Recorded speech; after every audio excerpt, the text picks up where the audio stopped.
Are there any Rotaractors here? Stand up if you're a Rotaractor.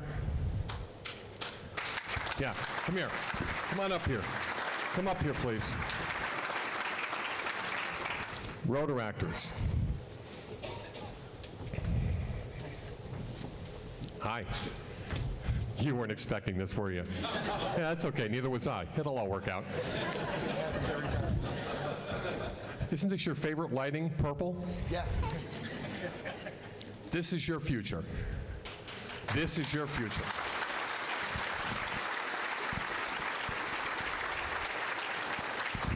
Is it Sohini? Yes. Oh, that was a lucky shot. I'm Jeffrey. Hi, Adam. I'm Jeffrey. You're hidden. Drew. Drew. Yeah, you got to put that on the outside. Unless you're in the Federal Witness Protection Program, we would all like to know your name. Sohini, how long have you been in Rotaract? Since September of last year. And since that time, what has been the biggest benefit to you of being a Rotaractor?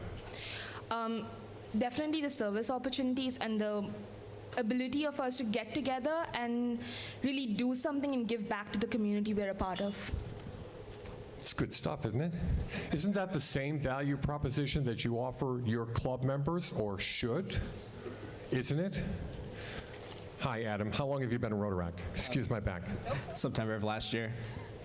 You're not twins, are you? No, Okay. just same program. Same program?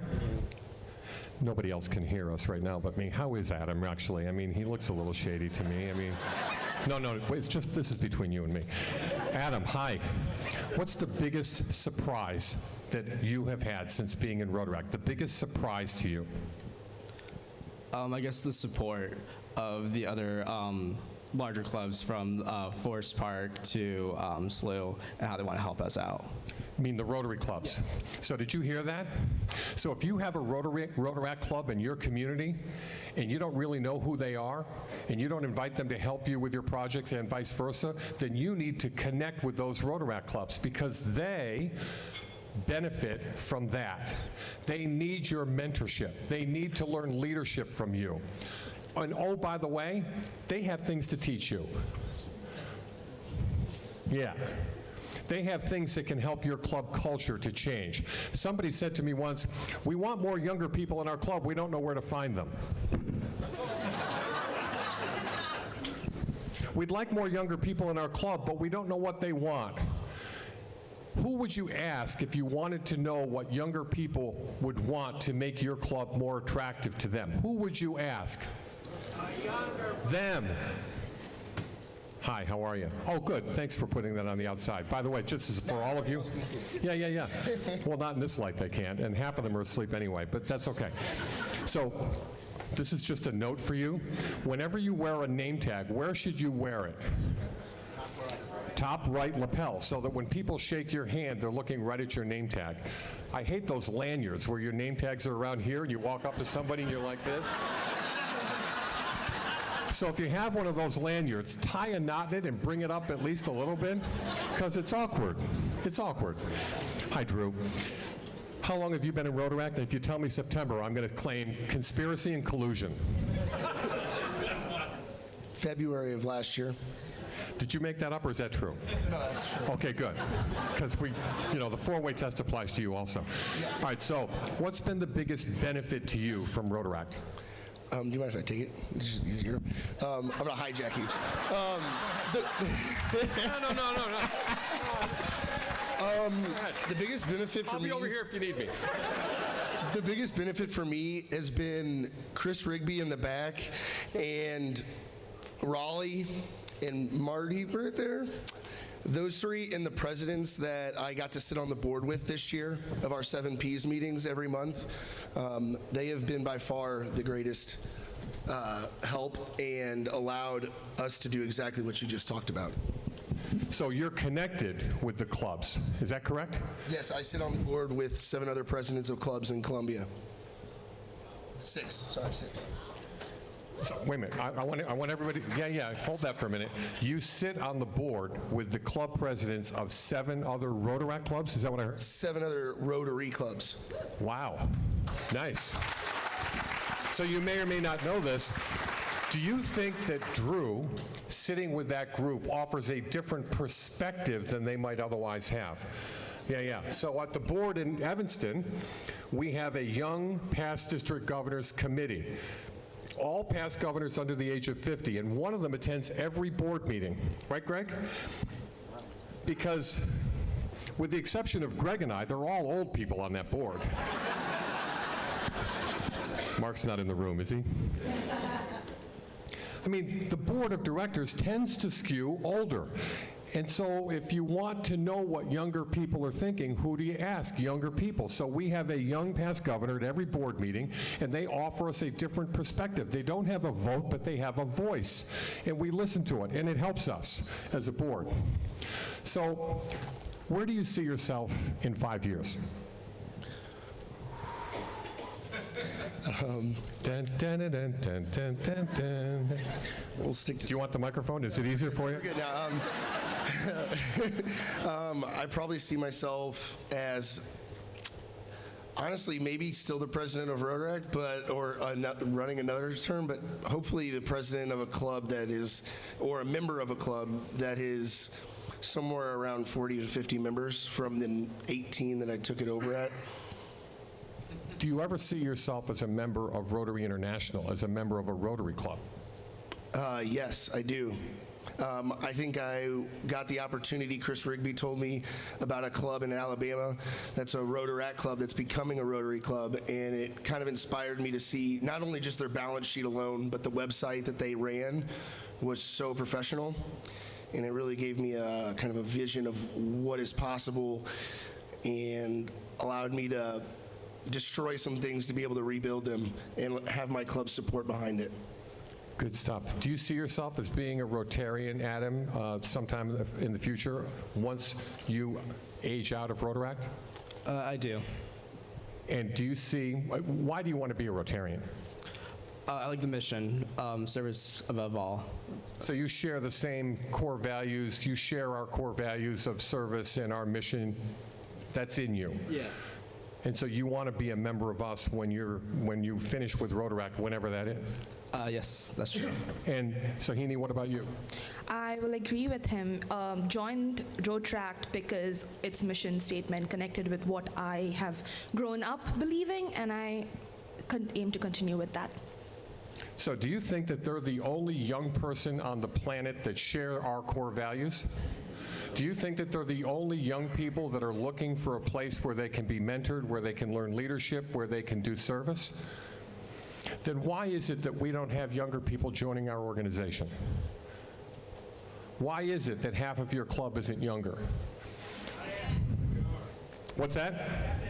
No, I don't have to ask them. I have to ask you, because that's your responsibility. They want to be a part of us someday. But I'm telling you that my daughter is 27, Jessica, Jackie's 26, Josh is 22. I should commit that to memory one day. And they have been part of Rotary their whole life. And they want nothing to do with my Rotary club. And they don't want anything to do with a Rotary club that looks like mine. That doesn't mean that they don't want to be a part of Rotary. But that shoe size doesn't fit them. We need to do a better job. We need to create models of engagement that they will be attracted to. They want to be a part of Rotary. What you didn't hear them say is they want to be a part of your Rotary club. But they want to be a part of Rotary. We have for a decade waited for them to find us where we are. We need to show up where they are. We can't just continue to think that they're going to find us where we are. We need to give them a shoe size that fits them. Because we need you to be a part of us, because you are our future, because without you, we don't exist 20 years from now. So, thank you for what you do. Thank them for what they do.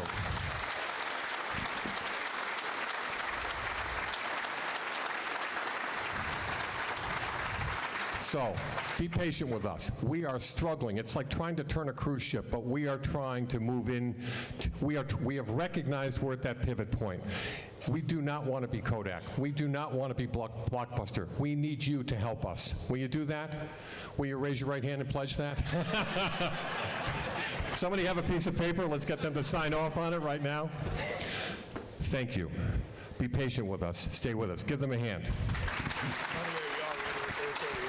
Yeah. Thank you so much. All right, one last thing. Hold on. Am I good on time? I've got till 4 o'clock, right? I'm going to stand here, though. Yeah, no, you stand there. Who's the club president in the room that is under the age of 30? Who's a Rotary Club president who's under the age of 30? Yeah, come on. No, come on up here. All right. If you don't come here, I'm coming to you. It's your choice. We can meet in the middle. All right, I'm coming to you. Hold on. Make way. New baby. Hot grease. Oh, my, come on. Hey, follow me. Hi, Rachel. Hi, be patient with me. I must be driving you absolutely crazy, huh? Yeah, hey, give a hand to the AV folks, will you? Come on up. AV folks, you know they're good when you don't know they're there. When you notice that they're there is when the microphone doesn't work and these things go crazy. Hi, how are you? Rachel, Jeffrey? I don't have it on. Anonymous, thank you. Jacob, what is your name? Lee. Lee? Yes. Thank God it's only one syllable, because as you've already picked up, I'm not that bright. You're a incoming club president? So we're actually a satellite club, and we just submitted our paperwork this week, so we're all new. Wow. So,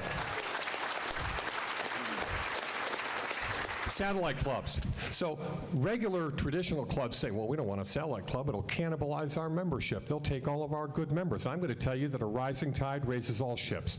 Stop being afraid. Stop being afraid of another club in your community. Stop being afraid of innovation.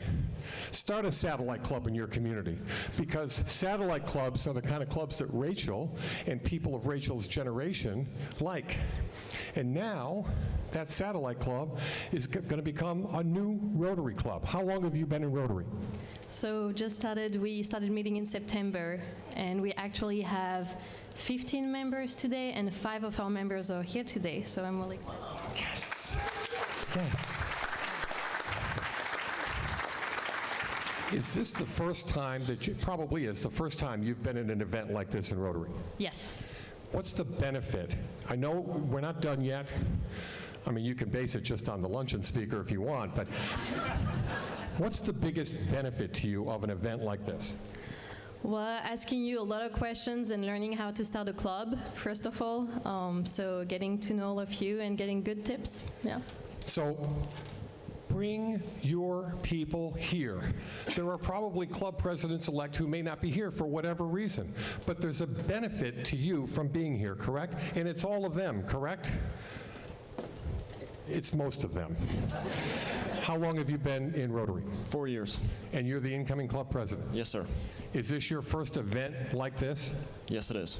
What's the biggest benefit so far to you from an event like this? Networking with one another to see what ideas they're implementing that we can bring back to our club to continue to grow it. So, do you see that it doesn't matter how old someone is? We all get the same thing out of the organization. It's just that we're not allowing enough people of this age to get that value proposition. Who can change that? Let's make that a little more. Somebody get paper. You're all going to sign this paper. Who can change that? We can. Unspectacular preparation. Hi, Jacob. How's it going? You know, up until I got, no, we won't go there. How long have you been in Rotary? About 2 years. Is this your first PETS training? Yes. And we shouldn't use acronyms, right? Because to the rest of the world, we sound like NASA. Like there's nobody in the world that has more acronyms other than NASA than Rotary. President-elect's training seminar. This is your first one? Yes. Have you enjoyed it so far? The president is sitting right over here, so just, have you enjoyed it? Absolutely. Has it been a benefit to you? Yes. Will it help you as you go back to be president of your club? It already has. Already has. We're not even halfway through yet, Jerry, are we? We're not even halfway through. We might as well just go home right now. No, I was kidding.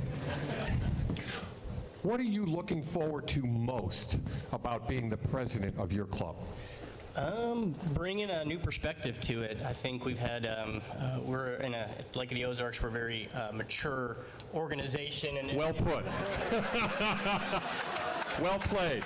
We're a very mature organization. You mean you got a lot of old people, right? No, no, no. A mature. Veterans, veteran Rotary members. So Seasoned veterans. there are a lot of people in this room that are 5 times his age that haven't learned to be as politically correct as he has. Okay, so let's go again. You're going to bring a new perspective, you think, to your mature club? I'm hoping so. What do you think that'll do with your membership? Could that help if you bring that new perspective? Might that help if you help to change the culture of that club? If you help to list your club for sale, might it bring more people like you into your club? That's the goal, absolutely. Will you call me in a year and tell me how that worked out? I can do that. All right. This is your future. And there's not enough of them in this room. Take a look around. Next year, not only do you want to take up every hotel room, not only do you want to fill the parking lot, not only do you want to have every club president-elect here, but you want more club presidents-elect that look like this. Don't think that they don't know how to lead your club. I'm telling you, they'll rock your world. Thank them for what they do. Thanks. Thank you. Thank you. You're on. Thank you all. It's been good to be with you.